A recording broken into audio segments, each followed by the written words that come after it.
Okay, good evening everybody. Welcome to OMBC Planning Committee, dated 10th of September 2025. Before I continue, I just would like to remind members who have come to witness proceedings, although we obviously understand the passion and the feeling towards certain applications, any abuse towards councillors, agents, speakers, officers, and even myself, believe it or not, will not be tolerated. But I'm confident we won't get to that stage. So thank you very much. So the first thing on the agenda is apologies. We've had apologies from Councillor Woodvine. Thank you. Have we got a substitute? Okay. Right. Do we have any urgent business? None received, Chair. Thank you. Do we have any declarations of interest? No? Okay, thank you very much. Public questions? None received, Chair. Thank you. Okay, so then we'll move on to the minutes of the previous meeting, which was held, I believe, on the 13th of August.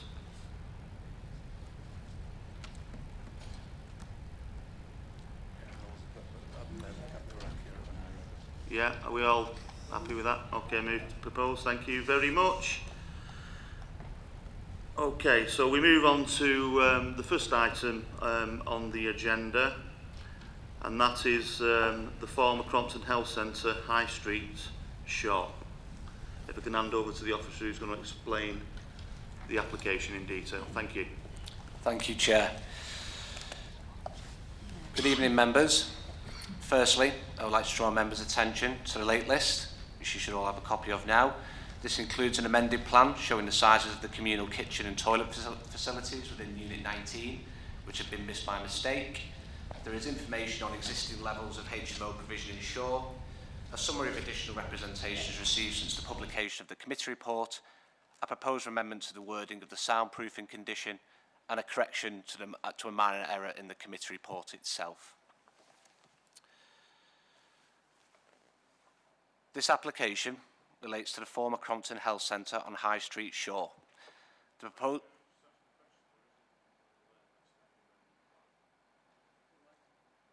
There should be details of the amended plan in the late list. No, that's fine, Councillor Sykes. I mean, I will be presenting the amended plan. Okay, well, we'll proceed with you. Yeah, okay. it'll be up on the screen shortly. And relevant questions can be answered. Yeah. No, I agree, Councillor Sykes. It's okay. Can we obviously make a note of Councillor Sykes' observation, which is acknowledged. Thank you. Okay. It's okay. The proposal is for a change of use of vacant building to a 20-unit house in multiple occupation. Members may recall a previous scheme for 22 units, which was refused earlier this year under delegated powers on the ground of substandard accommodation. The existing building is a single-storey flat roof structure with modest brick and tile construction. As you can see from the photos, the building is not in use and is not contributing positively to the area as a derelict building currently.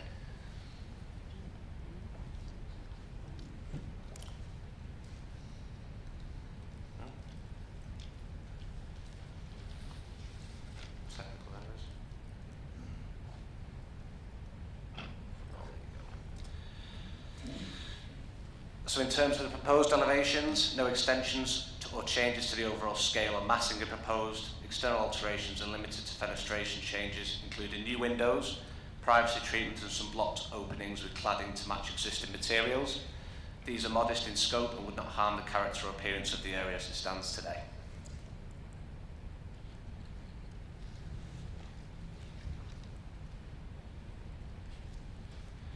Just so members are aware, this is a copy of the updated floor plan. It is on the website, but unfortunately hasn't been circulated. I'll talk through it now, if that's okay.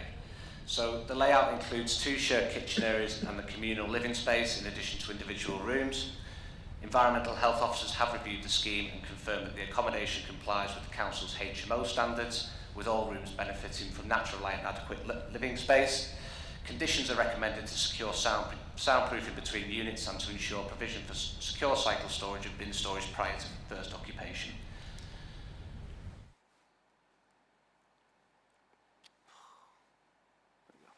So in terms of the material planning issues, in terms of principle of development, the site lies within the town centre of Shore and is previously developed land. The former health use has been re-provided nearby, so there is no loss of a community facility. The reuse of the site contributes to the current housing land supply in line with national and local policy. In terms of amenity, the proposal provides acceptable standard of accommodation as previously set out for future occupiers. Given the single-storey form of the building and separation distances, it's not considered that it would cause adverse impacts to neighbouring properties. In terms of design, as already set out, external alterations are modest and acceptable. In highways terms, the highway engineer raises no objection, while parking provision is limited. HMOs typically generate lower levels of car ownership, and the site has good access to public transport and town centre services. So as members may have seen, the application has attracted significant local interest and objections, which are summarised in the committee report and the late list. These have been carefully considered, but for the reasons set out in the report, the development is considered acceptable in planning terms. When assessing a planning application, we are essentially determining whether the proposed land use is acceptable on the site in the context of adopted planning policy. Many objections relate to potential tenants and future management of the property. Whilst these concerns are fully noted and understood, they are not material planning considerations. Day-to-day management and tenant issues will be controlled through a separate HMO licensing regime administered by our environmental health team. And it will be in the applicant and tenant's responsibility to comply with those licensing conditions if the application was to be approved. So, in conclusion, the proposal will bring a vacant town centre building back into use, delivering additional housing in a sustainable location. The development is acceptable in planning terms in relation to highways, amenity and design and accords with the relevant policies in the PFE, Oldham Core Strategy and the NPPF, National Planning Policy Framework. Accordingly, in planning terms, the application is recommended for approval subject to the conditions set out in the committee report. Thank you. Thank you, Stephen. Just before I hand over to the floor, I'd like to just bring one observation to myself and just see if we can flesh it out. You mentioned something called the Council's HMO standards, okay? Oh, can you define what them standards are, how them standards have been come to be concluded, and are they simply guidelines, or is that a national legal? Does that apply to legislation? So what I'm kind of saying is, them living accommodations, as they stand, I mean, don't forget they've already been kicked back because they were substandard. Are them living accommodations, you say they meet the council's HMO standard, but what quantifies them standards? Do you want to take it, Peter? I'll take that one, yeah. Okay. So the standards that Steve's referring to are the standards that are colleagues in environmental health set for the licensing regime for HMOs. So there's a document on the website that sets out what the standards are if a HMO is to be granted a license. Yeah. So when we deal with a planning application for a HMO that we know will also need a license, Yeah. we obviously steer the applicant to adhere to those standards under the license, because otherwise they won't get a license. No, I get that perfectly, that they've got to comply with the council's standards. What I'm trying to get across is, who is it? Is it just Oldham Council who's come up with these standards? And if so, what method have they used to decide something as important as people's living conditions? Because I'm going to be perfectly honest. I mean, I think although I'm not making a judgment on this particular application, my wider view of HMOs, one of the big problems I find with them is obviously living space. Somebody's home, effectively, this is what it is where they're living, and I think it's only really human, isn't it, and dignified to make sure people have the correct and appropriate living space, which obviously affects not only their well-being, but obviously mental health and such things. So I would imagine, or I would expect, rather than someone just come up with a dimension, what quantitative research and data has gone in to that standards for us to make a judgment whether that's acceptable or not. Because it's just, because you just give me a headline, council standards, it's not fleshed out. So I can't answer your question because it's about the licensing regime. In planning terms, in terms of the HMO, there's no requirements nationally or locally for set space standards in a bedroom for a HMO in planning terms. Right. So all we're referring to is the fact that our council standards set out for licensing regime are being adhered to. So in that effect, it would be reasonable to ask members of the committee not to consider the council's HMO standards, because as Peter's has confirmed, they're not based on anything that can be quantified to you to make your judgment on. They're just simply a rudimentary dimension that someone's coming up with to base that on. So I think that it's not a criticism of your team. But can I just clarify? Yes. I didn't say they're based on rudimentary. I said I don't know. Okay, so as the council's HMO standards cannot be quantified to you as committee members, I certainly won't be considering it because there's nothing to consider, because I can't be shown what them standards are. So thanks for clarifying that, and I'm now going to open to the floor. Councillor Harkness. Could I've just had a look at our standards, and they do specify room sizes and things like that. That's fine. They specify the room sizes, but they don't specify how them room sizes have been come to being into play. So I would want to know how, from a quantitative data point of view, has it been evaluated that someone can live in a space that isn't detrimental, that they can live well in tune with a happy well-being? Because you could have said 6 foot by 6 foot, couldn't you, and said that's council HMO standards. I know we're not dealing with that. So yes, we're aware. Thanks for pointing you to the size, but like I say, if you take my point, it's how that quantified. Councillor Harkness. Thank you, Chair, and I agree with all you said. And to follow on from that, I've just had a look, and it looks like 8 of the properties have got below 20 metres squared, and one of them is as low as 15. Now, the previous application, I think for 22, was rejected on insubstantial accommodation. So I would like to know, said, why is this one acceptable, but the previous one was substandard if we haven't got quantitative figures on that? Is that for you, Stephen? It wasn't necessarily in relation to the room size. I think it was in relation to having adequate light to the rooms on the previous application. So I think for this application, they exceed the room sizes they're set out in the HMO standards for Oldham. I think for one person it's 13 square metres, and for 2 people it's 20.5. So I think they are one-bed flats, one-bed units, sorry, and I think they do exceed the requirements set out in the standards set out by Environmental Health. But in terms of the last application, more to do with light standard, having adequate availability of light for future occupants. Sorry. Thank you, Chair. I think, I disagree with you. I don't think you can actually instruct the committee to ignore something as the Chair. Sorry, Let me finish. Did I interrupt you? Well, thank you.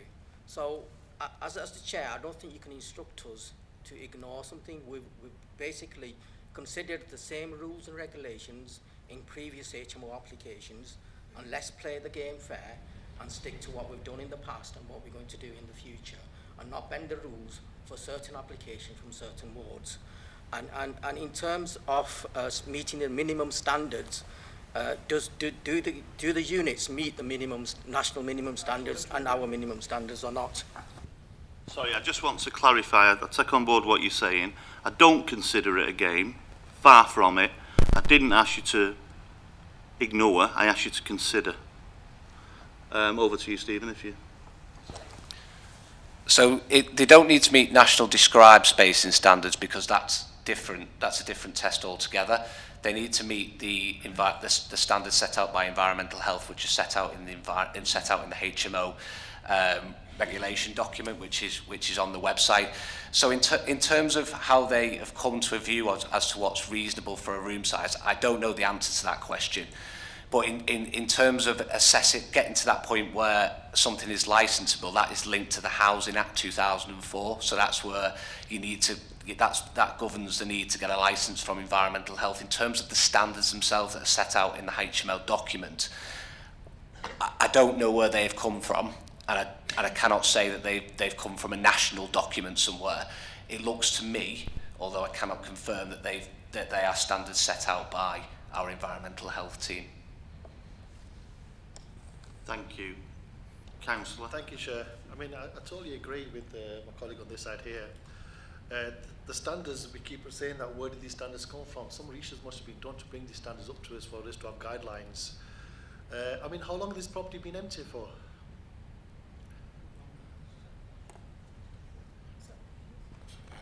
Councillor Sykes may know when the health centre moved, because that's since then. Yeah, it's been empty probably about 14 months now, I would say. So it's been empty for 14 months? The new health centre was occupied last June, operational July, so August, September, yeah. So it's been empty for 14 months. So this is a development which is going to bring in use without making alterations to a building which has been empty for nearly 14 months. And they do fall within the guidelines of the space and everything. They meet the standards that are set out as confirmed by environmental health, and yeah, it would bring a building back into use, an empty building that is vacant, back into use. Thank you. Councillor Murphy. Thanks, Chair. Two questions, if I can, please. First of all, just need to talk about amenity. I noticed on the plans, and if you can go back to the overview site plan, where it falls in the location, perhaps. One of the biggest things that I don't see there, and it's not mentioned, is the amenity for people using the facility, i.e., where do they go outside? Where do they congregate outside? Is there somewhere, yeah, there we go. Is there somewhere where people can sit to enjoy the sunshine, to have a cigarette, have a vape, or just watch the world go by? Is there anything on them plans based on amenity?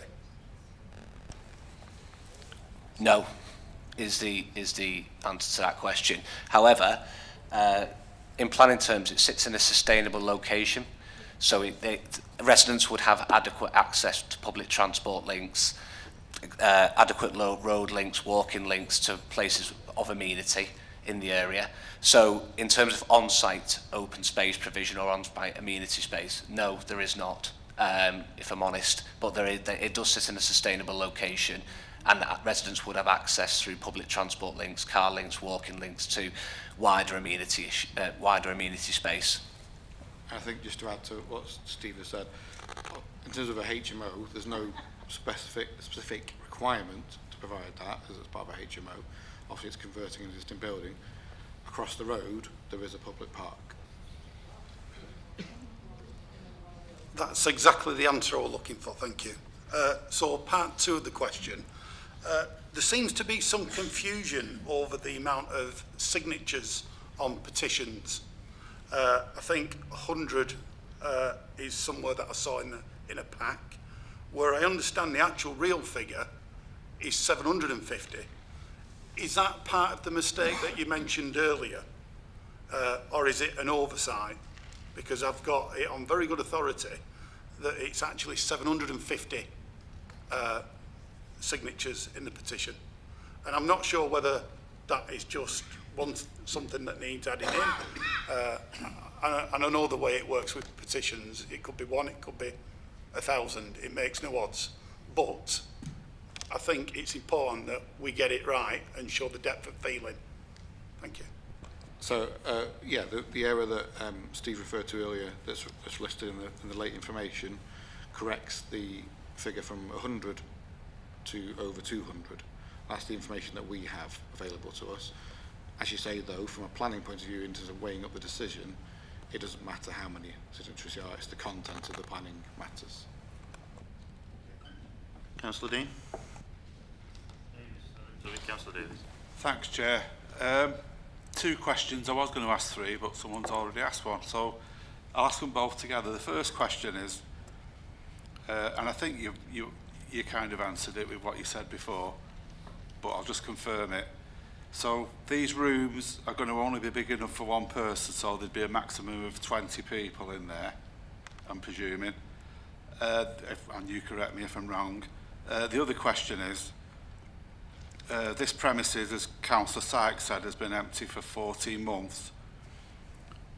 Is this the only application that's come in to take on the property, the only applicant, or has anybody else come for any other use? Because obviously the concern is that the place could be left empty for years and years if nothing happens there.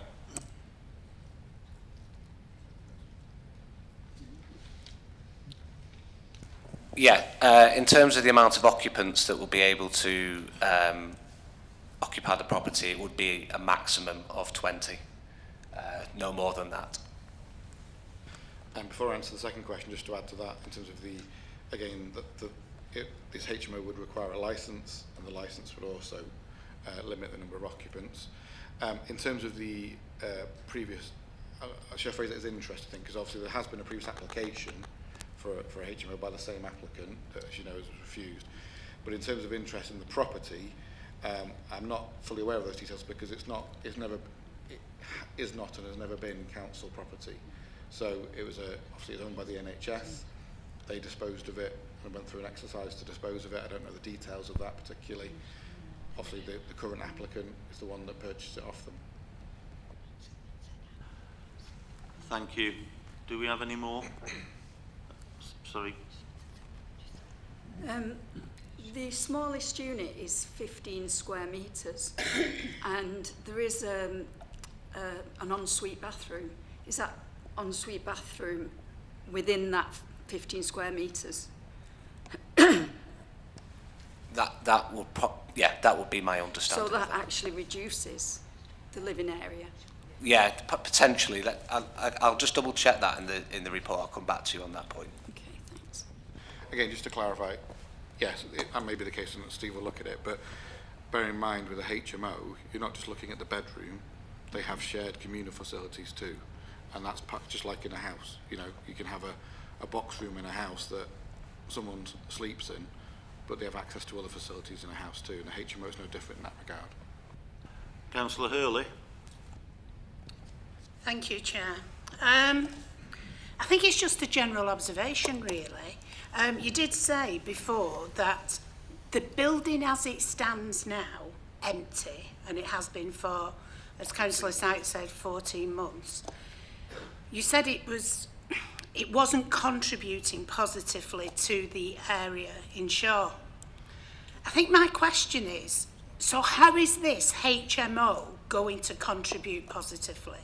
They've got nowhere to go. We're going to drive people over to the War Memorial in the park if they want to go for a walk. There's 20 people, 20 single people going to be living in there.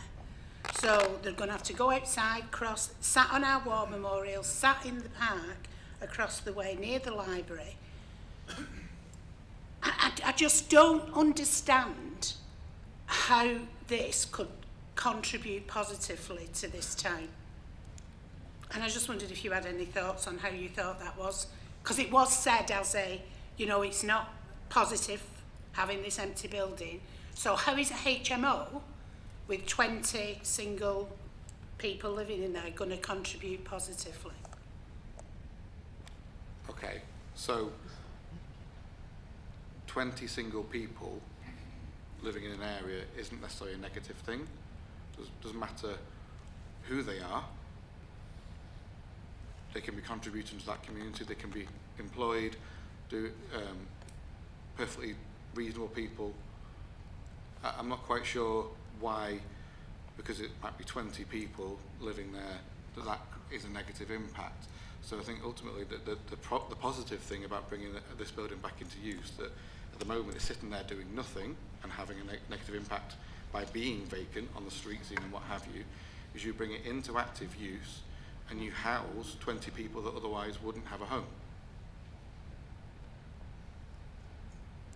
And I think in terms of your comments around the memorial park and hanging around and what have you, again, I mentioned that in context of the councillor's question, in terms of there's opportunity for people to, not just that open space, there are other open spaces they can go to, but again, to characterise the potential tenants of a HMO as people to hang around and somehow that's negative, I think that's a big assumption that we can't get into in a planning exercise.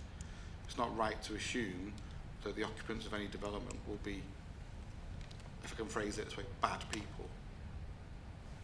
Thank you. Councillor Holby.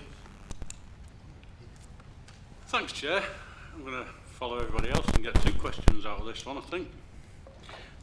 My first one is, I've no details of what's around this property. Is there any vulnerable residents around the back or the side, or obviously not on the front because it's a main road, but is there vulnerable residents around this building, is my first question, that need to be considered with this tonight? And in the objections, it says that the development fails to comply with the requirements of the core strategy.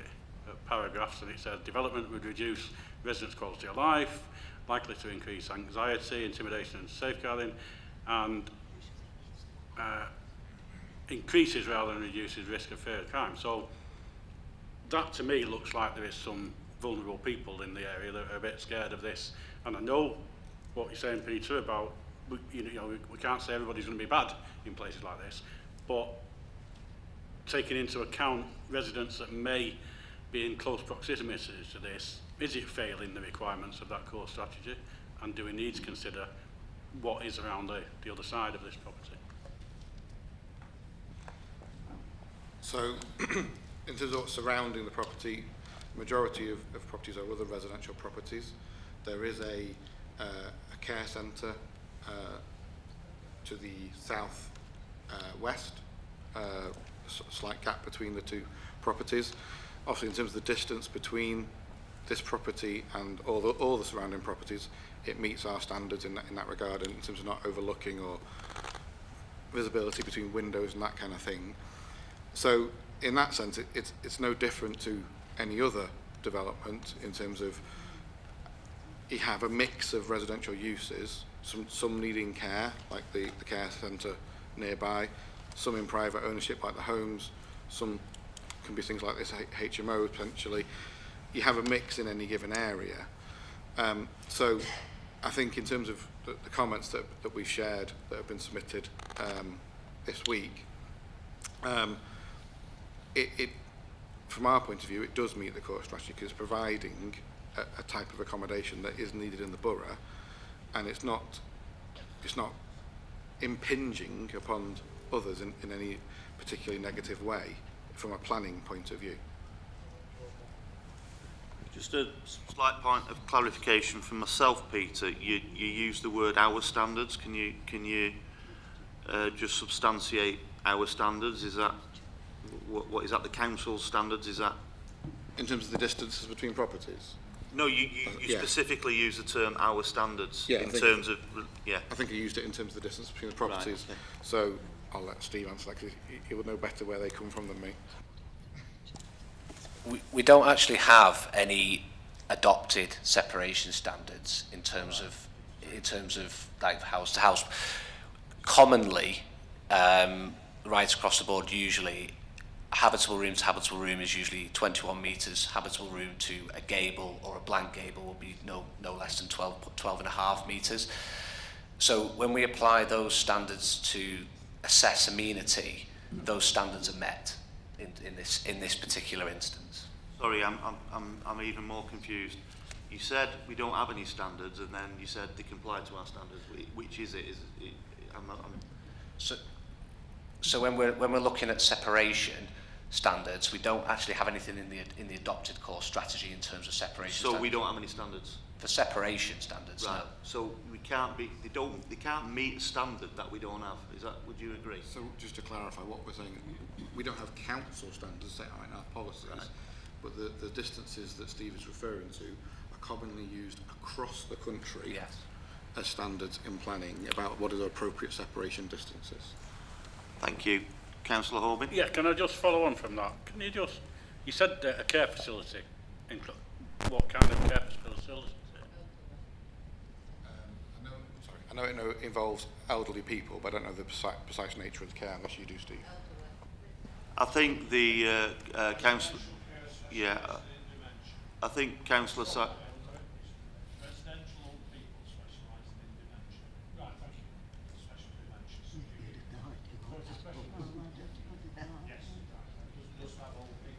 So it's obviously people of the highest vulnerability. Okay. Yeah. Okay. No, that's fine. Any more questions, Councillor? Yeah, I did raise my hand earlier. I think some of the questions have been answered regarding the amenity space, which is the park across the road, and regarding the care, which is, it falls within the restrictions. I just need to understand, is some of the questions being arisen here, I mean, we're here regarding a planning decision, if it falls within the planning guidelines, and that's the decision. Some of the questions, are they related to planning guidelines? I'm not sure. So just when people making a decision is regarding them, do they fall within the planning guidelines? Thank you. Well, I just to speak as chair, I mean, obviously a recommendation is a recommendation. Yeah. And guidelines are that, guidelines. Yeah, of course. So there's a legislative discussion or a guideline, but thanks for highlighting that. Thank you. Councillor? Thank you, Chair.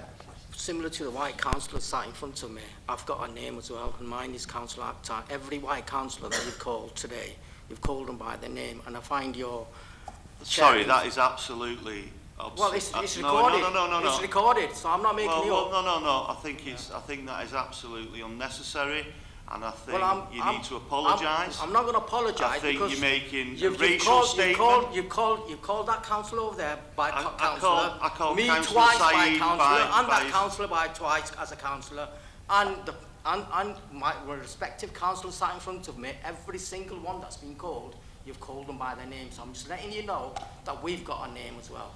I understand If that. you can't pronounce our names, I'm more than happy to give you lessons how to pronounce them. Right. So let's have some respect for everybody. Well, there is respect, and you're not showing it, Councillor. I am. No, you're not, Councillor. Okay. Well, let's leave it to that then. I think to turn this meeting into racial tones, which is what you're into. Well, you are. You're intimating that, aren't you? And I think that is absolutely disgraceful. And I've had a chat with fellow councillors regarding names, and I have, in terms of Aftab, in terms of Saeed, Nadine, you know, I do know these names. Perhaps yours doesn't stick because of the constant aggressive approach you make towards me as an individual and a councillor. So if you're not prepared to apologise, councillor, we'll leave it at that. Thank you. Yeah, in terms well, can I stop you? Feel free. No, thank you. Well, in terms of what's in front of us today, I think what some of the questions that are being asked, I'm a bit confused in terms of what positive contribution that future residents can make. To stigmatise some of these residents is wrong. We could have a doctor, a teacher, a lawyer living in those premises, and they'll make a positive contribution to the local economy as much as anybody else would do as well. And I think it's important that we actually stick, like my colleague over there said, that we stick to the planning rules and regulations and make our decision based on that. Thank you. I take your point, although me personally, I wouldn't want doctors living in such small, confined spaces. Well, of course, we'll see how many doctors live in there. Anyway, can we bring a bit more of a calm to the meeting, please, and a bit more direction? Do we have any more questions? Okay. Therefore, I call the objector, Beverly McManus.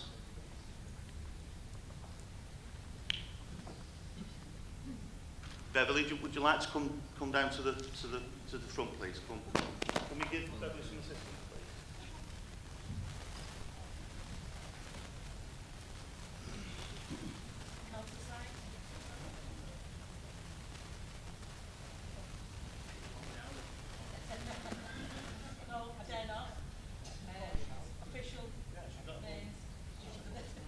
Okay, just take a breath, Beverly. Am I okay to call you Beverly? Okay, Bev? Okay, Bev. So, you've got 3 minutes when you're ready. Make sure you press your button. Right, members of the committee, I'm here on behalf of local residents to strongly oppose this application for a house of multiple occupation at the former Crompton Health Centre, High Street, Shaw. This proposal is not just unsuitable, it poses a direct risk to the safety, well-being and character of our community. Parking here is already at breaking point. Adding multiple unrelated tenants, each with potential vehicles, will overwhelm the streets. Overspill parking is guaranteed. This will block driveways, obstruct emergency vehicles and increase hazards for pedestrians and cyclists. The property has no capacity to absorb this demand and fails basic planning standards. Excuse me. This is a settled residential street. An HMO will bring constant comings and goings, disturbance at all hours and inevitable late night noise. Residents' right to quiet enjoyment of their homes will be destroyed. These are well documented impacts of HMOs nationally and conflict directly with local planning policy on amenity. The officer suggests approval if walls are soundproofed. This is window dressing. Soundproofing cannot stop late night disturbance, shouting, slamming doors and street noise. The fire exits do not conform to regulation widths. There is nothing on the plans to say they will be widened. One fire exit is stated as to always be locked. The site is directly opposite the Crompton War Memorial, a designated heritage asset of considerable local importance.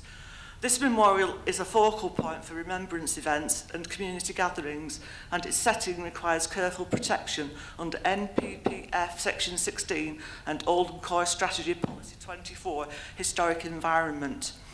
Most concerning of all, this HMO would sit directly alongside a residential care home for people living with dementia. These are some of the most vulnerable members of society entitled to peace, stability and safeguarding. Increased noise, late night disturbance, parking congestion and traffic movements from an HMO will cause unnecessary stress and confusion for residents in that care home. This is wholly unacceptable and in direct conflict with the Council's duty under the Equality Act and local safeguarding responsibilities.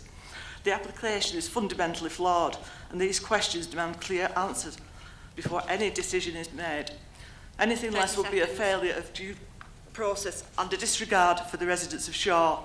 This application is not a small matter. It is a direct threat to highway safety, to residential amenity, public health and, critically, the well-being of vulnerable care home residents. It fails at every level and offers no benefit, only harm.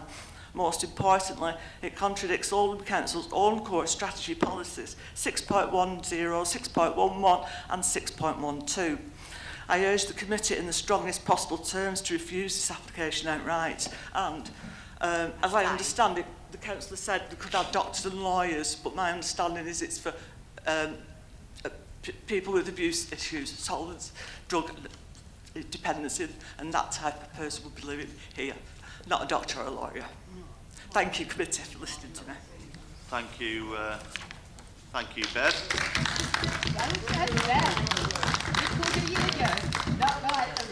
Bev, do you want to just, we don't let you off that lightly. Do we have any questions for the objector? Sorry, Councillor Harkness. You just mentioned something about fire exits. Yeah. Looking at the plans, I will admit, the speech has been written for me by a colleague, but looking at the plans, when we first saw the plans, we haven't seen the revised ones, but there was one that was marked to be always blocked, and they looked too narrow and too restricted, but that could have changed because we weren't aware there were revised plans. Thank you, Beverly. I just wanted to say on a personal level, obviously you're a resident in my ward, obviously I just wanted to highlight the efforts you're putting in campaigning for the benefits of the community. So thank you for attending today, and thank you. Thank you, Councillor Hinds. Thank you. You can go now, Bev.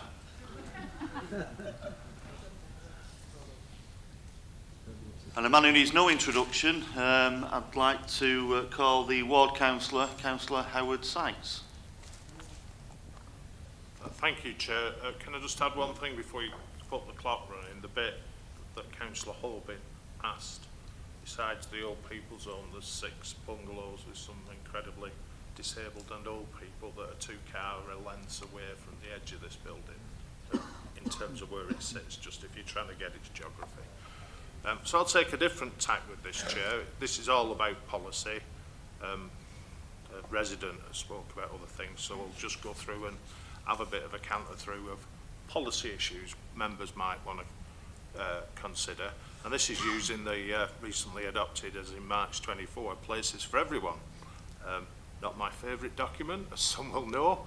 However, it is the policy, so it's useful. So let's go on. I think, first of all, there's inconsistency with sustainable development and brownfield first principles. This development doesn't support a healthy community as required by policy JPS1. It will overburden local infrastructure without providing additional facilities or improvement. Policy JPH4, density of new housing, encourages higher density housing in accessible locations, which this is, such as town centres with good public transport links. This cites potential for diverse housing types, family homes, affordable units that better meet local needs. In fact, they're screaming out for them in Shaw. Is outlined in policy JPH1. And this application is a lost opportunity for that. Impact on character, that's already been touched on by the resident. That's policy JPP1, to foster distinctive and vibrant places. The proximity of the war memorials are concerned regarding increased activity, antisocial behaviour, whatever, and which will detract from the site's cultural significance. Failure, we've touched on this earlier, to meet high quality housing standards. In my opinion, the proposed AHMO still falls short of standards for healthy and functional living environments.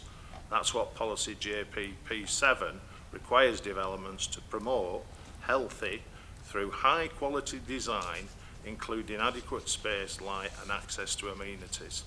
One thing this isn't is definitely not high quality. Alternative uses to the site, which I think we've been touched on. Its Zupa listing, when it was advertised, talked about offices, schools, educational use, mixes of housing, and talked about 7 homes or 10 flats or 4 houses. These alternatives would much better support policy JPS2 by enhancing the town centre's economic and social vitality and by providing a much more diverse housing mix as encouraged by policy JPH3. So, inclusion, Chair, and I'm getting there. The proposed conversion of the health centre into a 20U HMO is not in line with several key policies in Places for Everyone's joint spatial plan. And she'll just make clear, I have lived in an HMO and members of my family have. I don't, people who live in HMOs aren't bad people. It's usually how they managed and the quality of the build. But this proposal fails to deliver sustainable development that supports healthy, cohesive communities. That's policy JPS1. Risks undermining the character of Shaw's Town Centre. That's policy JPP1. Does not meet standards for high quality housing. Most certainly, policies JPH2, JPP7. The proposal also overlooks opportunities for mixed use regeneration. Policy JPS2 lacks measures to mitigate the structural strain that will provide in that area. One of the residents talked about parking, for example. Strong community opposition further highlights its incompatibility with PFE's emphasis on inclusive community-supported development. Alternative uses such as mixed housing or community facilities would much better align with PFE's vision, and I hope that of the local councillors, for sustainable growth and town centre revitalisation, addressing Shore's need for investment in amenities and diverse housing options. So yeah, it is an empty building. I could take you on a tour of many empty buildings in Shore that have been empty for years. I'd rather have this empty and wait for a quality development and not have this, which is a poor development. It's just not good enough at this location and should be refused for some of all or all of the reasons I've just outlined, which are all policy reasons. Thank you, Councillor Sykes, for that quantified detail you've given. Before we have a discussion between ourselves, I just wanted to take the opportunity to give my view. Sorry. Oh, sorry, Councillor Sykes. Any questions for Councillor Sykes? Councillor Murphy. Just before I do, is another councillor speaking, or is it just Councillor Sykes? Because I was just wondering whether this question were better directed at them. But if they're not speaking, then I'll sorry, do you want to be a bit more elaborate? Yeah, I mean, I've noticed Councillor Nevesy in the back. Is she well, speaking? You can ask her. You can ask me, can't you? Well, yeah, but you don't live at the top of the street of a current HMO, do you? Well, you can, if you want. I'd love to ask you if that's. Yeah. Oh, no, sorry, I'm with you. Yeah, sorry. That's fine. I can't ask you because you don't live on the street. Right, sorry, yeah, that's. But I don't think we can. So Naves, he hasn't asked to speak, so you can't, just because she happens to be in the audience, you can't. It's not a porky question. It's. Well, it shouldn't be asked to Councillor Naves because she's not here. That's the point I was asking. Is she going to speak? Yeah, I'm happy to suspend the rules if we. Right. Okay. If we vote to. Yeah. I'm happy for that. Yeah. Apparently you can't do it. I can do it. Yeah. I'm happy to suspend. How many hands do I need? Or do I just say suspending rules? Obviously, you're chairing the meeting, so you do have a degree of latitude. But latitude. The policy is that you shouldn't do that. Okay. Well, I'll use my latitude over policy, and I'll suspend the rules and allow the question to be asked as Councillor Navesy. Are you happy for me to ask, first of all? Sorry, Councillor Navesy, if you could come to the front and obtain a microphone so we could all have the benefit of the answer and question.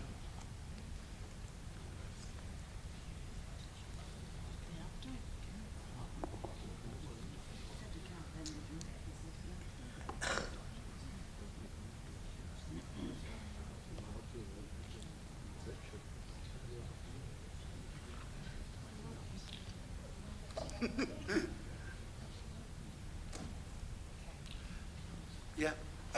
Thank you, Lisa. I wanted to ask you because this is something that means a lot to you. It's how you got into the job, and you are, I think, the best person, probably in this room, apart from Lee, to ask this question too. So there is currently an operational HMO pretty much at the top of your street. Back to back, wouldn't it? Yeah, back to back. Yeah. Can you tell me about any issues that you've had in it when it comes to either antisocial behaviour, police attendance, or any main concerns? Can I, Chair? Yeah, well, it's nothing to do with planning law, that. It's irrelevant. Question's got nothing to do with planning. Nothing to do with this HMO. Has it? That's just that's on the other side. That's the other side. I think a farce is a bit of a strong word. Excuse me, Chair. I think what it is, what Councillor Murphy is trying to get over is, I think it's more the operator that is doing both buildings, operating both buildings. And the fact that it's a HMO. We've got an operational one. It's got nothing to do with this one, though. And I'm interested. I don't think it's an unreasonable question to see how that one is operating since it was approved by committee. Chair, I don't think this is. Okay, I'm gonna take some legal counsel. Chair, I don't think that is an appropriate question because you're talking about something that's completely separate. It's not the same. It's something different. If you were asking about something if it was actually related to these premises, your questions, but they're not. They're related to premises elsewhere. So they're not. It's not a relevant question. Okay. Okay. Sorry. Your microphone needs to be on, Councillor. Is it a pertinent question because have you just said that it's the same owner of that one and this one? Is that relevant? You said that it's not with that, but is that, it is the same operator. Yeah. Yeah, it's Kerr Point. So is that relevant? If it's no. Well, I'll take legal counsel. It's not relevant because in planning regulations and how we assess a decision, who the applicant is not something we're allowed to consider. You're looking at the land use and whether that's appropriate. In terms of the kind of question that you're asking there, I understand why you're asking it, but again, from a planning point of view, we don't regulate how a HMO is managed. That's a separate matter. So, for example, if the HMO at the end of Councillor Navesy's street is causing an issue, obviously that has to be reported to environmental health. It can be managed through that process. It's not a planning thing, and it's not appropriate to assume that another HMO would have the same issues, because antisocial issues could arise in their owner-occupied house. Sorry, even if it's managed by the same. Yeah, because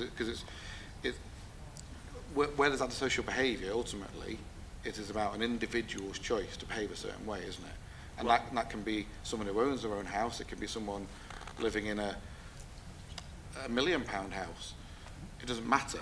Yeah, but sorry, just for clarity, if the property or the HMO is for like the one near Councillor Navesy's home is managed, i.e. the people in there are managed because of their personal situations, and then this one is proposed to be managed, could it not be a consideration of the issues with that one in terms of the issues that potentially could be this one? It's a valid question in my point, and just want to see if you... No, because when I refer to managed, I'm not talking about managed. It's not about the landlord has to manage the people, it's about the landlord has to manage the property. But I say either way, it's not appropriate for us to consider who the applicant is in making our decision on that application. Oh.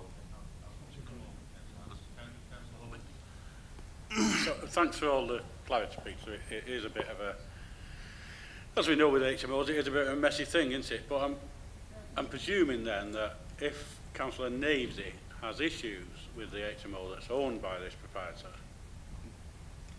that should go to licensing or environmental health.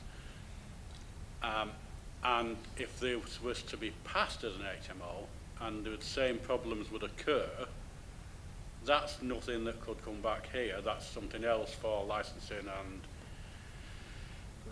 so even if, and I don't know where the conversation was going to go, but if the other one isn't being managed, they would have to wait for this one to be mismanaged before anything was done. To a point, yeah, I think you're right, ultimately, but I think obviously part of the test, as I understand it, in the licensing is whether the landlord is a fit and proper person to be a landlord. So I don't get involved in that myself, so I don't know all the details, but yes, that is part of the test. Can I have a quick follow-up question? Can I follow-up question, please, Chair? Because obviously there's a crowd of people that need clarity on these matters. So if this was to get passed this evening, has licensing got to be informed, and have they got to agree for it to be an HMO before anybody actually moves into the place then? And I know this is the next department, but is that where it would go then? It would go, if it's passed tonight, licensing would then have to grant him the permission to have it as an HMO. Is that how it No, it's two separate processes. So if we grant planning permission, they still have to apply for a license. That's a separate regime. They may or may not grant that license depending on the circumstances. And I say, because I don't run that team, I don't know the details of how that's done, but it's a separate process. So which is why, say, we have to separate those things out because it's not a planning matter.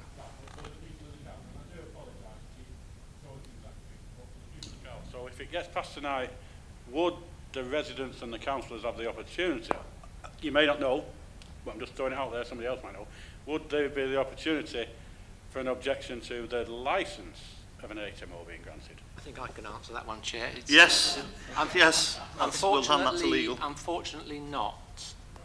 That the council has to be satisfied that they're a fit and proper person.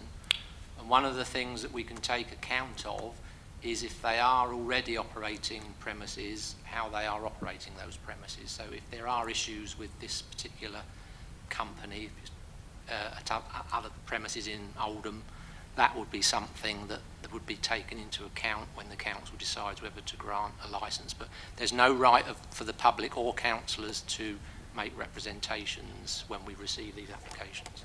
Thank you, Alan. Councillor Harkness. Thank you, Chair. Yes, a material planning consideration is crime or fear of crime, isn't it? So that is something that could be considered when we're deliberating later. Are we still on councillor questions at the moment? Yeah. Okay. So I'm just so there was councillor, is it Councillor Sykes asking questions to? That's right, isn't it? Yeah. Right. There was a previous application which was rejected, and then on this application, from what it looks as if saying that the initial submission on this one didn't meet basic amenities standards, so they've had to amend that. So my concern obviously with that, and I've talked already about the size of some of the rooms, it does feel like the minimum amount of the minimum it's like a race to the bottom, and we're trying to find the minimum thing that they can do to get it passed. Which would you say that is?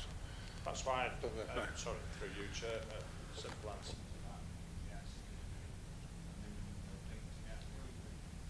Can you press the button, please? The minimum amount to get approval, and who'd submit a plan with a toilet missing without even checking it, which again I think shows some attention to detail or not, which is what people are really worried about, and it's also based on the experience of their operation just down the road. Councillor Hussain, see how it rolls off the tongue. Thank you. My colleague mentioned earlier on regarding he would rather see another developer which fits more to the area.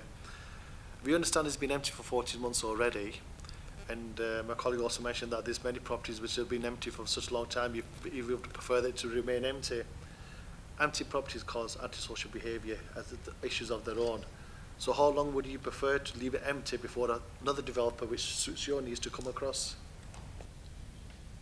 Well, the simple answer to that is it was bought within weeks of it being put on the market by this person who's on his second planning application. That's why you've had no other planning applications, because they bought it straight away. If they weren't successful with this, I'm pretty sure you'd get something else coming forward if they chose to sell it. So I don't want to see buildings empty at all. But I don't want to see development at any price and we then end up lumbered with something because it's just not good enough, which it isn't, for the next 40 or 50 years.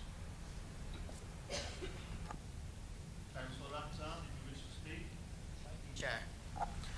Howard, in his speech, he mentioned the fact that the actual building will have an impact on the character of Shaw, and then it will undermine the Shaw Town Centre. Could you elaborate in terms of how it would do that? Because for me, the character of the building externally is still the same.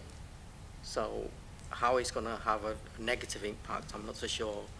And then in terms of the Shaw Town Centre or the Shaw neighbourhood itself, in terms of a building that's being used, extra 20 more residents living in that building will obviously have a positive impact on the economy of the town centre rather than a negative one. I don't think I used the word character, but I'll stand to be corrected. I'm just quoting what the various policies of places for everyone stay in terms of what you do about developments in town centres, and I think, you know, housing and other models apart from an HMO, as in knock it down and build something like that, would be a better quality development that we deserve in our town centre. And I've said that consistently for the last 20 years when people ever talked about, will we ever get a new health centre and what will happen to the site? I don't have a problem with it going for housing, but it needs to be, you know, quality housing, which we've got a clear demand for. And I'm not saying there's not a demand for HMOs, but this is I suppose it's up to the builder what he does with the building, but the building was clapped out not fit for purposes, and then we're going to put 20 people in it. I'm on the side of the 20 people because there's laws in this country that stop you treating animals like this, and that's the issue. But it's about policy stuff for me. I'm not, you know, I can accept that some people can make a positive contribution and everything else. It's just 20 people. It was 22. And now it's 20. So we've tried to cram as many as we can into 15 square metres and whatever. You just have to think about the quality that that person will have, regardless of what the social standing, circumstances and everything else is, and the impact it'll have. And it's just going to cause problems. And I think that's the issue, and there are policy reasons for rejecting it and policy reasons for wanting better quality development, like we do consistently in Oldham town centre, and I'm just looking for a bit of the same love to be applied to some of our districts where we seem to not have the same standards of keeping sites empty or vacant because we say it's not good enough, whereas we seem to accept development at any price, not just here but elsewhere, and I don't think we should, and that's my argument. One for me, Councillor Sykes. Obviously, we're at different points from a political sense, should we say. But one thing we do agree with was our opposition to places for people, and that was approved through a democratic process, although we didn't agree with it. So I think, do you concur that the people who advocate the policy of places for people and therefore voted for it should obviously take weight from the considerations you've made regarding places for people? What a really helpful question, Chair. Thank you. Would you consider that a loaded question, Councillor? Yeah, I would. Well loaded, thank you. Yes, we were repeatedly told, sat in this building in over 3 or 4 debates, if you don't go for this, this provides added protection, quality development and everything else. Well, we've agreed it now, so why don't you use it and let's have a quality development here at some point, but it ain't this one. It's a short answer to a very long answer I could have given you, Councillor Ince, but it's absolutely right. We've got the policy, and our people who used to sit, sorry, the Labour group used to sit on that side, sits on that side of the chamber, lecturing me about how it'd be a free-for-all and we'll have no controls and we can't refuse things if we don't adopt it. Well, we have adopted it now, so let's use its policies to make sure we get some quality development in all our district centres, not just Oldham Town Centre.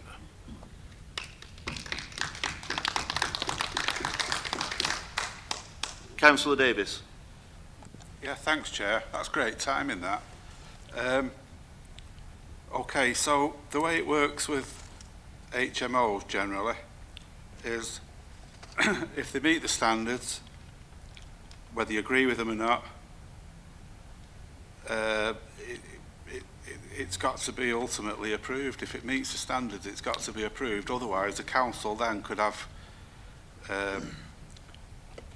the developer could put a claim in against the council, and the council could have costs against it. Now, it's really interesting. I mean, I didn't realise you're such a big fan of Places for Everybody, but you're quoting from Places for Everybody about certain policies in there.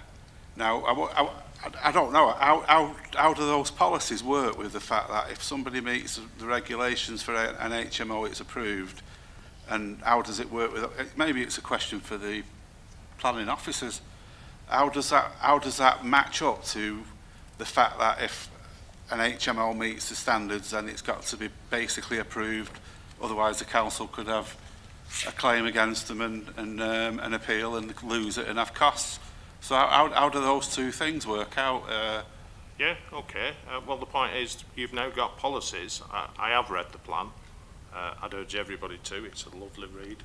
That it does allow you just to do that, councillor. That's the whole point. And I focused the vast majority of what I said based on the policies in it, and it's not all of them. Some of them are a bit thinner than some of the ones I've quoted, but I've quoted what I think are the main ones that you could use to muster an argument to refuse this application. And that's exactly what you and your colleagues kept telling me for the last 3 or 4 years. So you've got it now, you've got the rules, you've got the policies, use them. Yes, Councillor Davis. Yeah, thanks, Howard. I mean, you know, you could have come up with something there, I don't know, but I mean, how does the planning officers, you know, react to that? How does two things match or unmatch or whatever? Well, sorry, just ask the public to... sorry, so just to clarify the point, places for, and was advocated and voted on and implemented, and these policies should then come to fruition, is my understanding. How can you reconcile recommending an approval for something that goes against them very said policies which have been adopted? Simply put, because it doesn't go against them. So I think while you may have, we can all have different views on what is a certain standard or quality of build or space or room and what have you, ultimately sorry, Peter, I think not about the size of the rooms and stuff. No, I think Councillor Wright's I'm using that as an example. Right. In terms of all the policies that Councillor Sykes referred to, we don't feel this application goes against any of those policies. I think, you know, every type of accommodation, every type of house is different. There can be different qualities in there. Again, this is more affordable accommodation. So again, it's in terms of what people can afford as a property, that influences them, you know, if you go into the higher quality or not.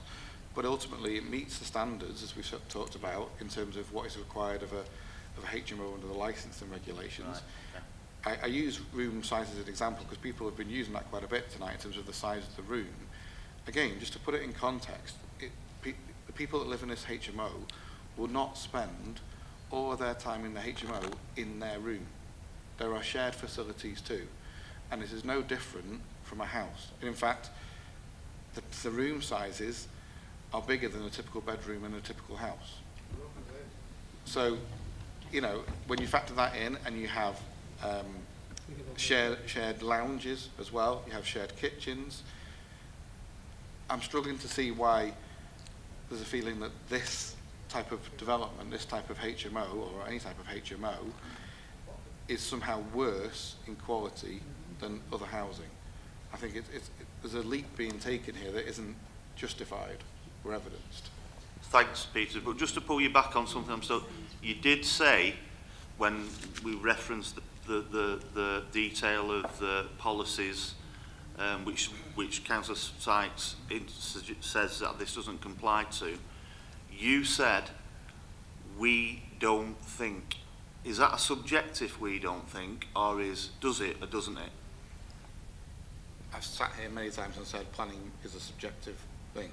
Right. But no, I am saying to you that in our recommendation, in our assessment of the application, it adheres to the policies in PFE. Right.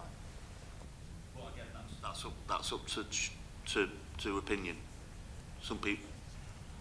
So what I'm saying is, Councillor Sykes says it is.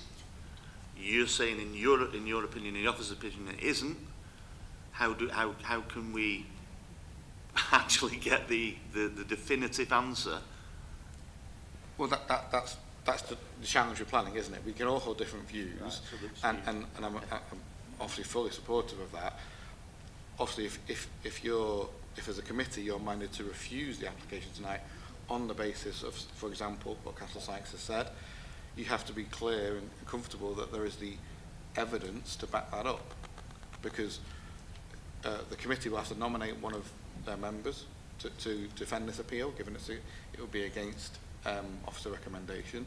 So, and obviously, as you know, when we get to the situation of appeal, if there's not robust planning reasons given for the reason for refusal, we can end up in a situation where we're awarded costs against us.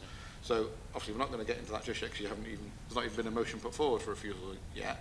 But what I'm getting at is that, yes, we can all have different opinions, but it's got to come down to the evidence and the information. Thank you, Peter. Councillor Hartness. Let's come back in. Peter mentioned about, obviously, the rooms are smaller than some bedrooms, but I don't agree with the fact that you're going to spend the same amount of time in the HMO room as you would do if you lived in a house, because when you're in a house, you know, the communal facilities with family, you're going to spend more time in that than you are in this HMO, because, right, you're going cooking, get your food and stuff like that, but the communal spaces, when there's 20 other people sharing them, is not the same thing. So I think definitely those people, 20 people, are going to spend a lot more time in their room when they're at home than they are going to do if you were in a house. So I don't think it's really the same sort of comparison. Peter, yes, please. Councillor Hartness, I have to disagree. Having lived, Councillor Sykes said about living in a HMO. I've lived in a HMO. Any of us who've been students living away from home have probably lived in a HMO. Likewise, in family accommodation, you get children with their own TVs in their own rooms, spending all their time on watching TV or playing the games. So, you know, I think, let's be frank about it, we're trying to, it's not really relevant anyway. I'm just trying to make the point that actually the room sizes are bigger than most bedrooms would be in a typical home, and there is shared facilities. There is a lounge to go and sit in and socialise with other people in the property. Thank you, Peter.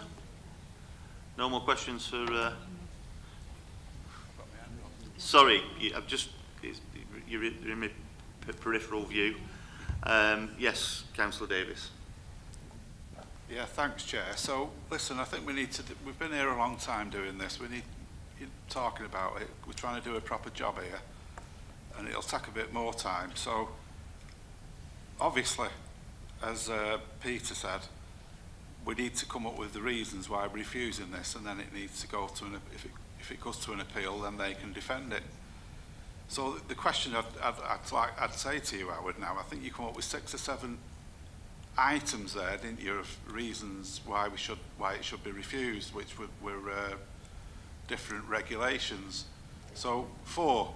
So I mean, do you think it would be a good idea if we went through those 4 ideas and see if they were defendable? And I think, you know, if they could be defended.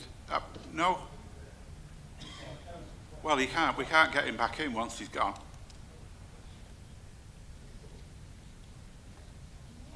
I think this is... Sorry, just I think what Councillor Davis is...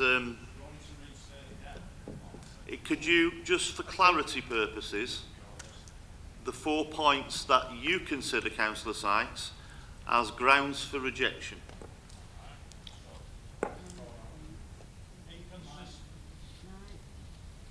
Say even I forget.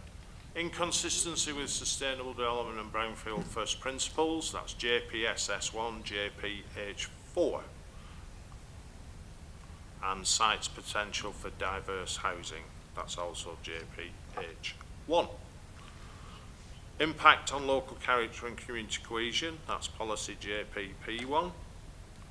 Failure to meet high quality housing standards, that's policy JPP7.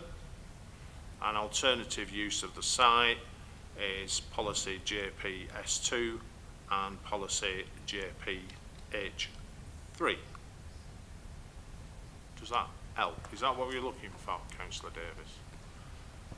Yeah, so the question now is then, if somebody said, I want to refuse this on them grounds, and that's the reason why I'll defend the refusal, would they stack up? Is the question what I would ask to all the planning team. So the question to the planning team, is it in terms of, because obviously there's things that aren't material that we cannot consider, and it would be absolutely absurd to go to an appeal on things that we couldn't. Before we move on to officers, have we finished with Councillor Sykes questioning him or not? Because obviously we were supposed to be questioning Councillor Yes, Sykes. I accept that. Sorry, but I think Councillor... But we keep bringing him back, so I want to know, have we finished with him now or not? We haven't finished. Well, we've got questions, so we'll... No, hold on. No. Point of clarification. If Councillor Sykes has raised some points that we need clarification on, we could ask the officers afterwards, once Councillor Sykes, once we've finished asking Councillor Sykes questions. That's the proper way of running a planning committee. Okay, well... And if I'm wrong, other members can say I'm wrong, apart from the chair. Can I come back on that? Yeah, you can. Yeah, thanks, Chair. The reason why I asked the question is, once Councillor Sykes is gone, he's gone. Peter, he's raised his points. It's up to us. Through the chair, show up. Once I was gone, he can't come back and raise them points. He had them points and he made them. So the reason why I asked, the reason why, just a point of explanation why I did it, the reason why was so Councillor Sykes could explain his points, and then people it wouldn't be forgot about, and we'd know what they were, because once he's gone, we can't bring him back again, can we? So that was the only reason why I did it. I understand your point, but are we finished with him now? I think. Right, Councillor Sykes, thank you for your input on the matter. Okay, just before we go to the discussion amongst councillors, I'll just obviously my view as chair. I personally think the points Councillor, the 4 specific points Councillor has raised would be, in my view, a justified reason to reject and face an appeal. The other things that I'm absolutely, is we're being told here that this application to some aspects meets council HMO standards, although we can't seem to ascertain how them standards have been concluded. And finally, obviously there is the suggestion of the effect on surrounding vulnerable people, but the other thing I'd like to touch on is obviously, like it's been mentioned, is the effect of the people living there. And I think by the previous application, it shows a human disregard to these people here, and now they're just upped it a little bit. So it's not, for me, if you was invested in this sort of operation, you'd be putting the people who live there at the heart of what you did, at the centre of what you did. So I have well-being concerns for them, but I open it to the floor to.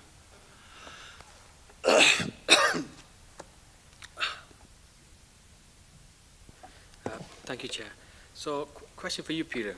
The 4 points that are raised, from my knowledge, on planning grounds, they can't be refused, or have I not been listening?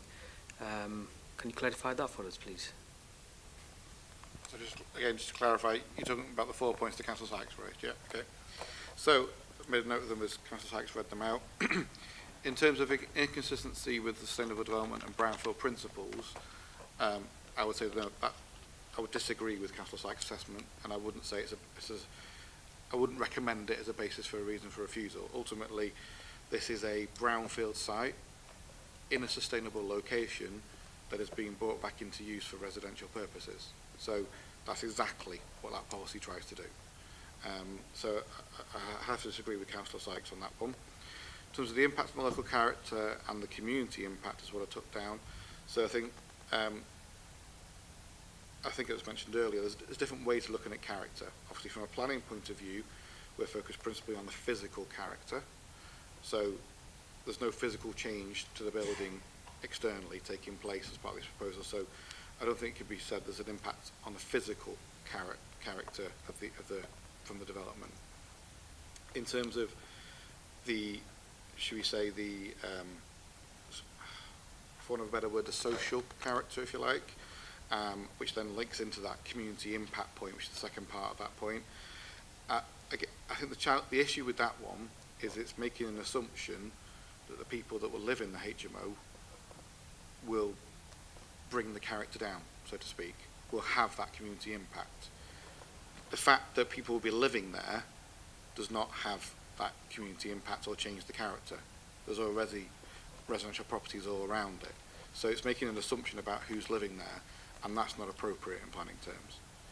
In terms of housing standards, I appreciate Councillor Hintz has some concern about the HMO standards we have from a licensing point of view, but they are the standards that we apply from a licensing point of view, and this meets them.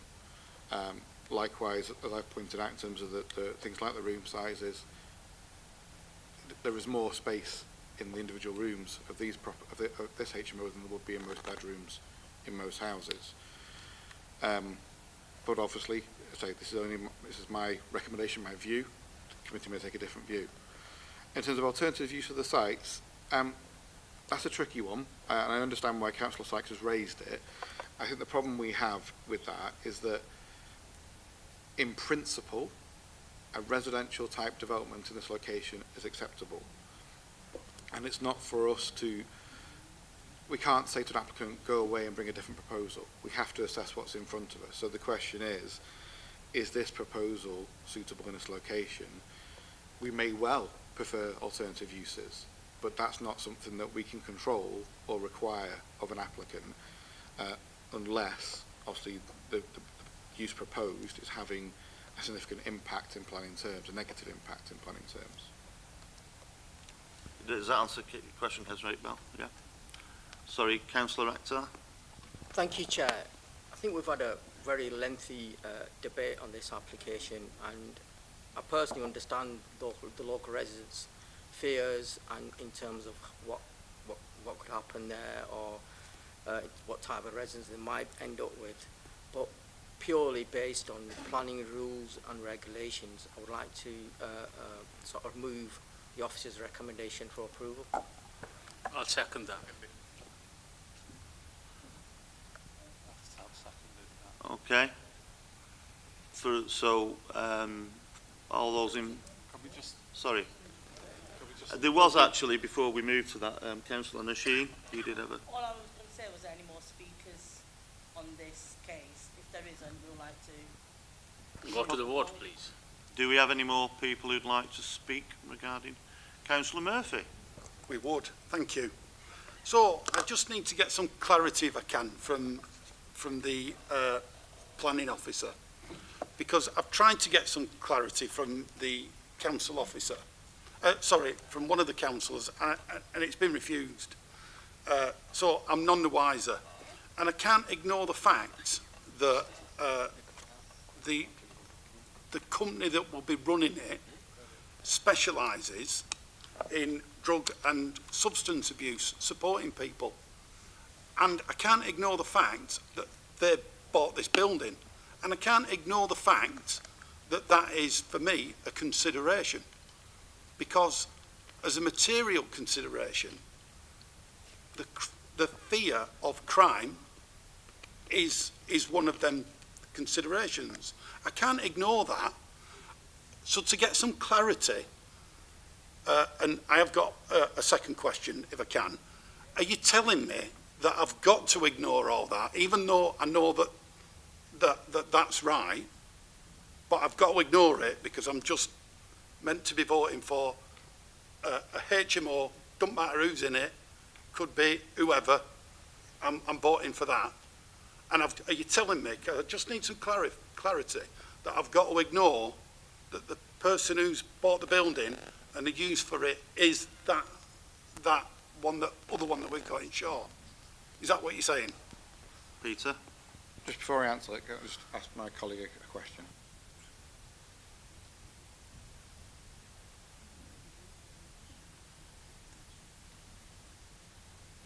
So, there's actually several parts to what you've asked. So first of all, okay, in terms of who the applicant is, absolutely not. You cannot consider that. That's not it's not permissible in the planning regime. We're looking purely at the land use, not who's proposing the development.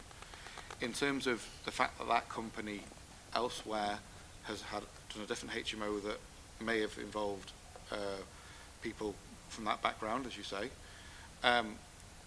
we have to deal with the information that's before us in the application. They've given no indication of who the occupants will be. So we can't, you know, HMO, we're granting permission, if you are granting permission tonight, for a HMO. That could be let to anybody in that sense. So we have to work on that basis.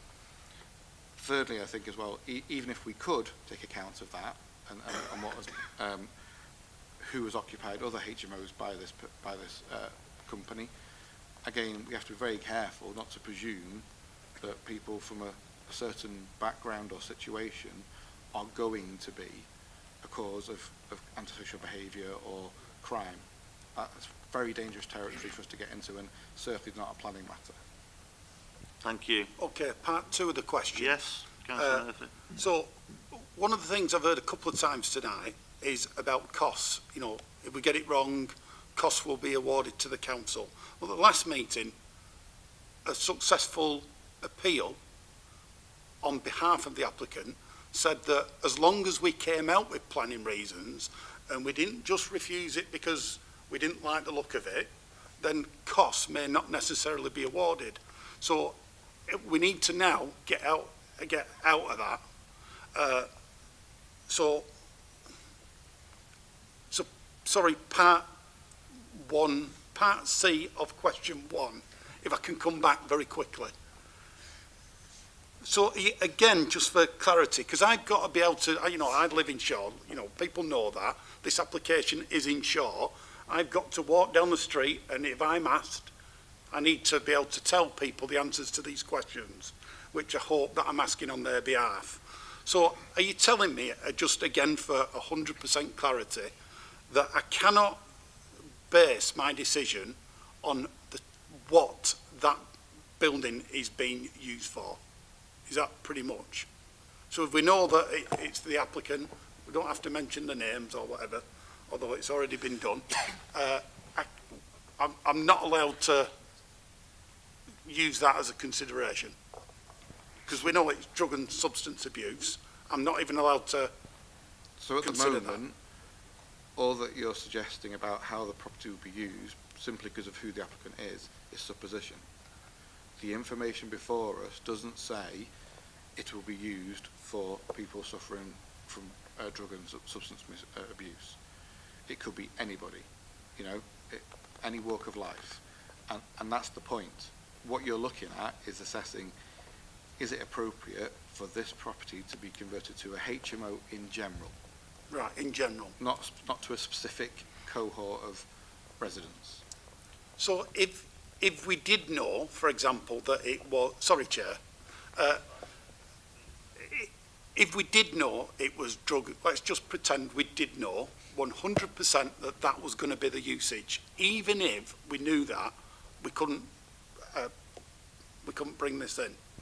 It comes back to, again, my point that it's not appropriate to assume just because someone... No, I mean, even if the applicant put it in their papers that this is what it was to be used for. Yeah.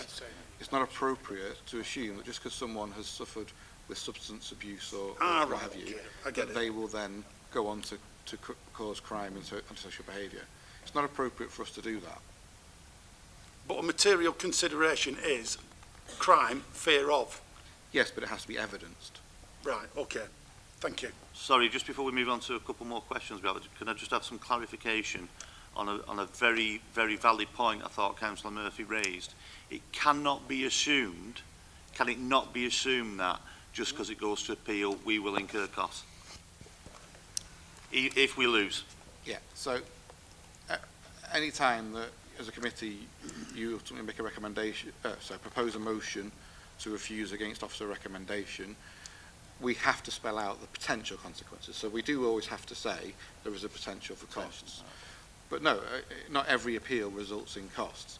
It depends upon how robust the reasons for a refusal are. So a good case that we've quoted a few times to you is one in relation to one we had on Moston Lane East, right, my first planning committee, I remember it very, very well. Yeah. And we refused on multiple reasons for refusal. Now, the appeal was actually dismissed, i.e. they upheld the committee's decision that it was right to refuse it. but we still got costs awarded against us because several of the reasons for refusal were not reasonable. And that's what can happen. So even if appeal is dismissed, we could still potentially have costs against us if the reasons are not strong enough, and that's why we stress it. So, and that's why we explain our views, because we're trying to communicate to you the weight that can be given to certain issues and whether a reason for refusal is robust or not. Thank you. Councillor Holby. Thanks, Chair. It's always very emotive when we've got HMOs in front of us at planning, because we all get the residents in our own wards that complain about them, and it's extra difficult because you experience, as some of my colleagues have said, you experience some HMOs that are run very well, and you never hear a peep out of them. I mean, we've had them down in Failsworth where there was, people were against it, and when you speak to the residents now, they say there's no problem. You do have the other ones where they cause a problem, so it's very hard to go against them for who's going in, and like has been said, that it's wrong to stigmatise the people that use HMOs. But sometimes, and the points that have been raised, and I thank Councillor Saggs, because undoubtedly he always gets into the minutiae of everything, and you can expect him to dig in. And I do think, as he said, as a council, we've fought against HMOs. We've put a motion in at the last council, I think, for the Section 4. We've voted for PFE, or whatever it's called these days, that's supposed to enable us to have more power to go against these things, should we so wish. And I think, and I've said this before, I mean, I've been a pain in the thingy a few times with you, Peter, and I've been sat here and fought the cause, and know that it's not the exact democracy, and you can't really fight for what your residents want all the time. But I think if we push for Section 4, if we go in for PFE, which is supposed to give us more powers, then I think we need to really consider the residents more. And it sounds like the residents are very anti this. And we've come up against, it's been mentioned a lot of times again, something else tonight about the standards of it. And I think, I'm sitting back and thinking, does it meet the standards for the residents, not necessarily all the other standards that seems to be a grey area, which may be something that, if it does get refused tonight, them grey areas of the standards and whose standards we're using and the sizes and all that comes into it. But I think we need to think of what the residents want, and to meet the standards, and to meet the standards of the area that they have to live in. And I have concerns about who's in close proximity to this building. And while we can't force anybody, we can't say you can't buy that property and do what you want with it, because we're not that kind of people. But possibly the land could be used for a better purpose. But I do think we've got to think of the residents on this one, and think the standards of the people in Shaw, as I do on my ward. With standards of the buildings that we have, we want them to be used, and we want families, and I'm not denigrating people that move into HMOs, but maybe it could be put to better use, and I think that's why I will vote the way I vote with this. Bit of a long-winded thing. I've probably took more time than Howard on this one, but yeah, I think this one, it's time for the committee to think of the residents. I'll move refusal, Chair. I'll move refusal, so that you've got two options on the table, man. Okay, all in favour of refusal? Well, they've sorry. gone first, Chair. Oh, sorry, just before, I quite rightly, after I would like to... No, just want to say, let's go to the vote, please. We've had a discussion about an hour and a half on this all night. Everybody's asked 1,001 questions, so let's go to the vote, please. So the procedure is vote for approval? That was the first motion put forward. So the first motion was put forward, vote for approval. We have a seconder. Raise your hands for approval.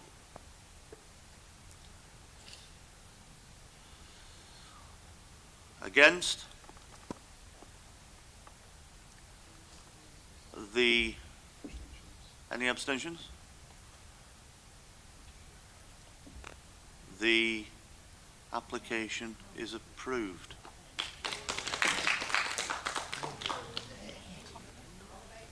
I'm now going to give a 5-minute comfort break. Okay? Sorry. Yeah, it was 847. Sorry. 861.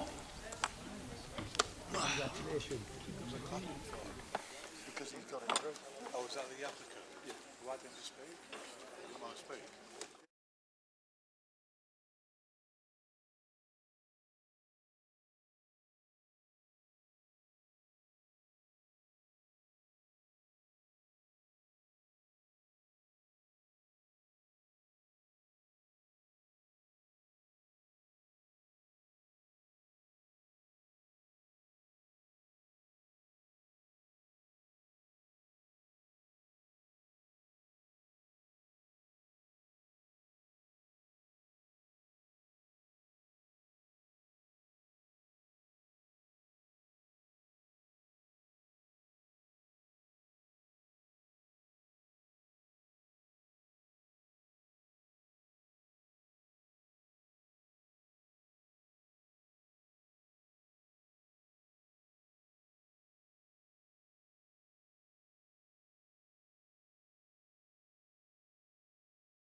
can we make a note of...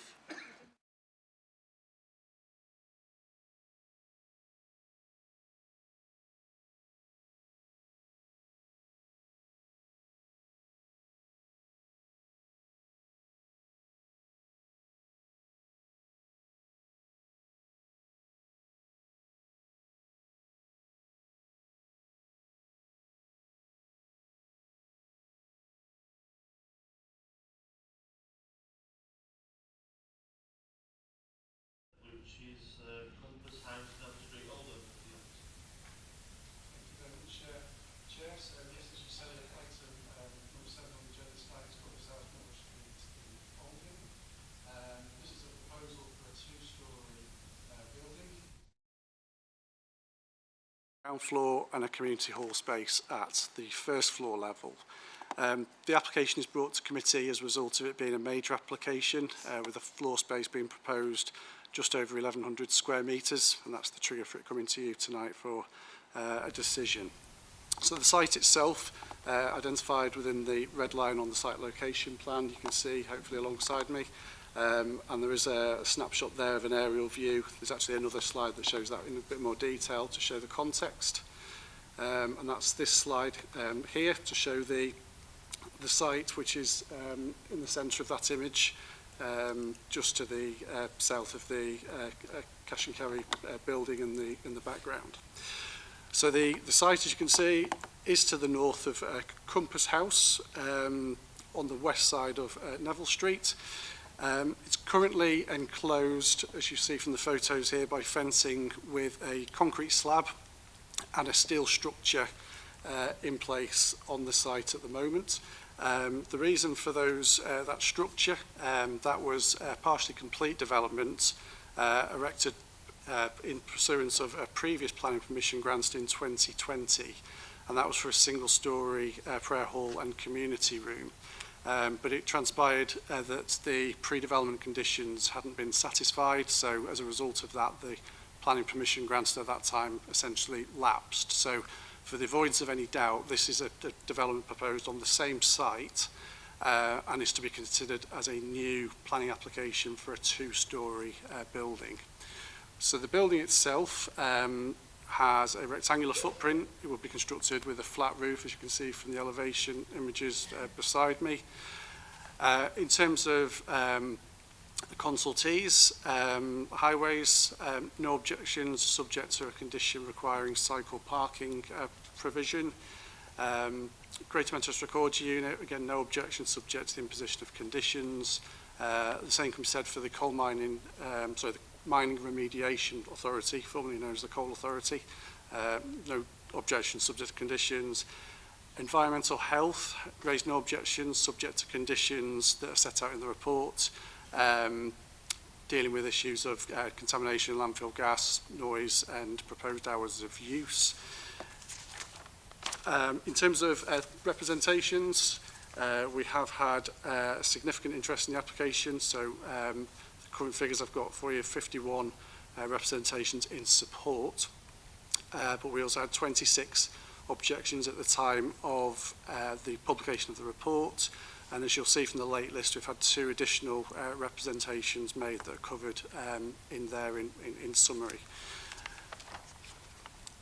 So we've got the proposed floor plan here for both of the levels, and also some helpful 3D images there just to show the context of what's being proposed. So as you'll see from the report, the application is recommended for approval subject to the conditions contained therein. I'll refer you to the late list first of all, where there is obviously reference to the additional objections I mentioned, but also some proposed minor adjustments to the wording of condition 6 for the reasons set out in that report. And also, quite importantly, there is a suggestion of again a minor alteration to the wording of condition 8. Condition 8, as you'll see from the agenda, seeks to restrict the opening times of the building, the operational hours. So to simplify it, we're suggesting that it's simply just slightly reworded so that it's worded to read: the use of the premises shall only take place between 0700 and 2300 hours for the same reason that's already in that condition. So that is the introduction, Chair. Thank you. Thank you. Do we have any questions for the officer? Councillor Harkness. Just a quick one, Martin. What's the fallback position? What was the designation? Is it, or is that not changing at all? So in terms of the fallback position, the building that's obviously on the site, there's a lot of history on the site, as you'll see from the report. The structure that's there now is technically unauthorised, so it doesn't represent any formal fallback position, but it does obviously, it was obviously considered within a similar policy framework, and the circumstances on the site are not materially different. So I hope that answers that question. Thank you, Martin. Any other questions for Martin? No? Okay. I'd like to, we have a, yeah, I'm doing it on the script. We have the agent, Mr. Spencer. Would you like to come forward?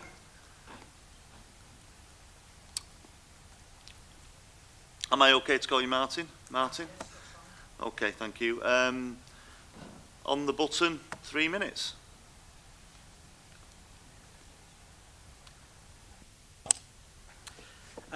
Thank you for this opportunity to express our opinions, or me on behalf of the Mosque Committee, to address some of the points raised in these objections.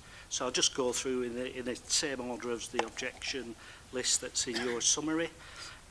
Traffic congestion, it is acknowledged existing congestion does occur at the junction of Neville Street and Middleton Road.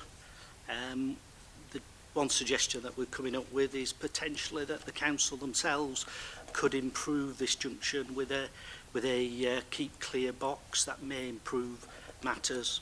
Just a suggestion that there's current, without this development, there's current issues that may be resolved with a keep clear box. There's been a temporary reduction in car parking spaces on the site because of the site compound and construction. That may be exacerbating parking on the streets, etc., and a bit of overflow. We anticipate that will be removed once the construction is complete. Traffic study, there's questions raised about the independence of the traffic study. I prepared the traffic study for this particular development based on the existing use of the mosque facility within existing Compass House, which is located in the adjacent building. The proposal of the prayer hall is a similar size to the existing prayer hall, and therefore wouldn't reflect any additional car parking requirements. Public transport was raised as an issue. I just clarify that there is very good public transport links situated on Middleton Road, approximately 250 metres away. Existing car park usage, the dual function of the building, which is primarily a ground floor area prayer hall, which will be used in the day, and the first floor facility, community facility, will be more of an evening and weekend use. So we don't perceive that there'll be an overlap of car parking requirements that would cause problems. Loss of privacy, adjoining houses have raised queries that there's 30 seconds. An overlooking issue to the 3 properties on the opposite side of the road. Suggests that these are only from 2 windows that potentially could be translucent glass if strictly required, so we think we can overcome that. Loss of natural light, we don't believe there's any issues with loss of natural light. The southern, the transit of the sun from Middleton Road elevation doesn't interfere with any of the existing residential properties. That's time. Okay. Thank you. Do we have any, Councillor Hoban? Just 2, because I don't think you had enough time to go through everything. There were just 2 on the objections that I query. I'd like to get some clarity on. Proposed on-site capacity for 87 vehicles but there's only 57 provided. Is that true?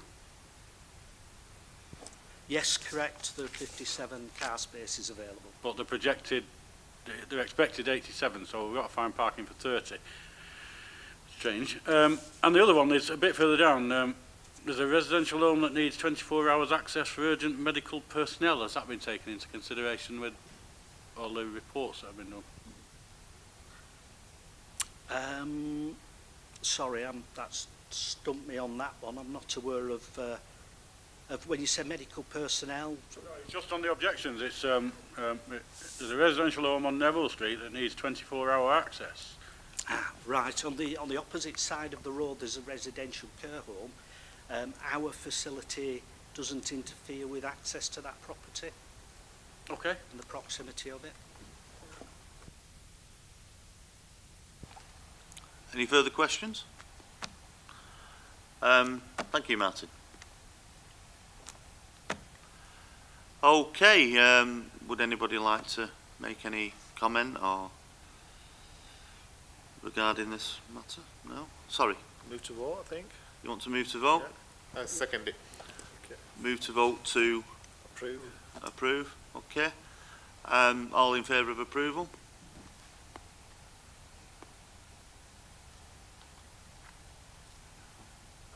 Against? Abstentions? Okay, the application is approved. Thank you, Chair. Thank you.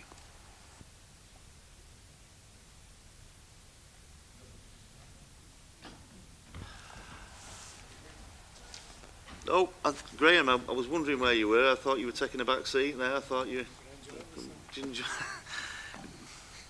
Is it different looking on the outside looking in? It's entertaining. Right, okay. Well, Chair, can I be excused? you certainly can, Councillor Hoban, and good luck with your question and answer session.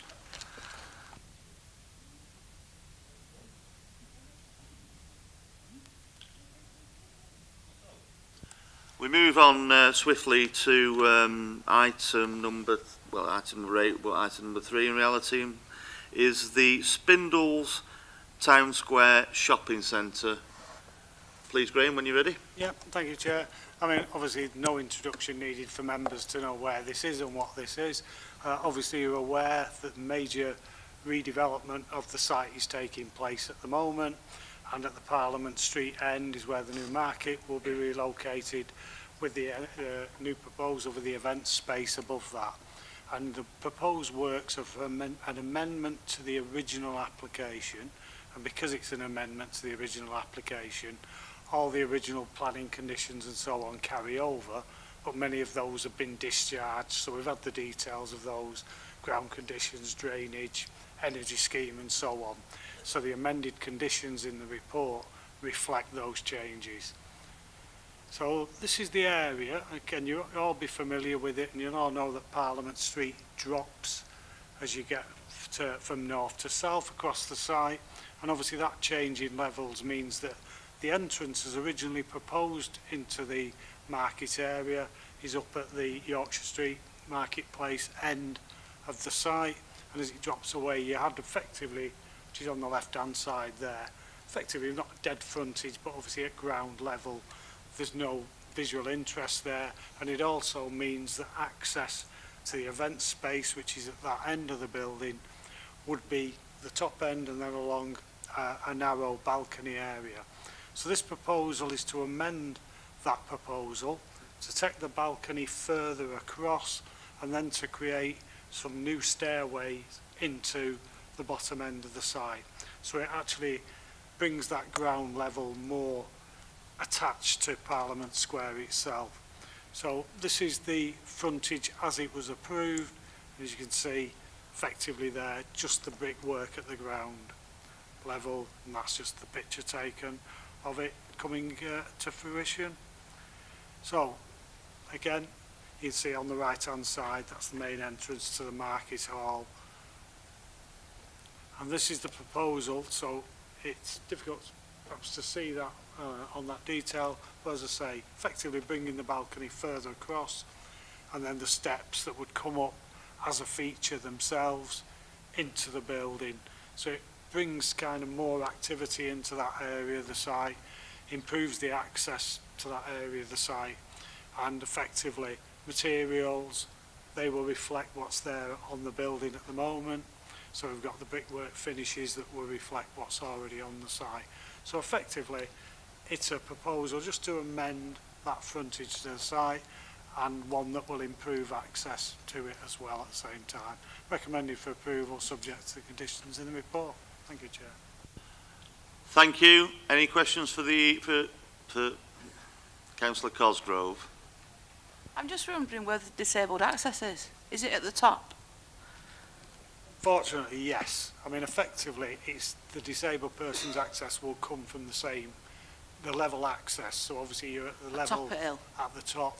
So you'll come in there along the balcony and you'll get into level access into the buildings from there. In a way, that's no different from the situation previously.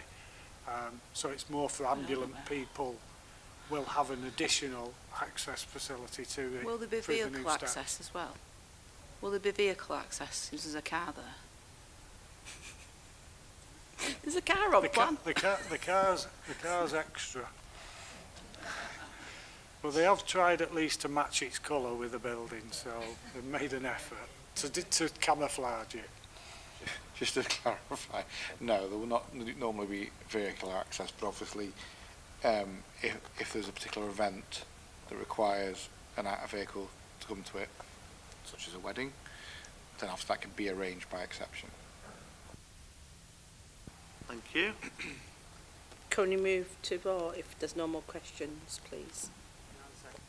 To approve? Yeah? Yes, please. All in favour?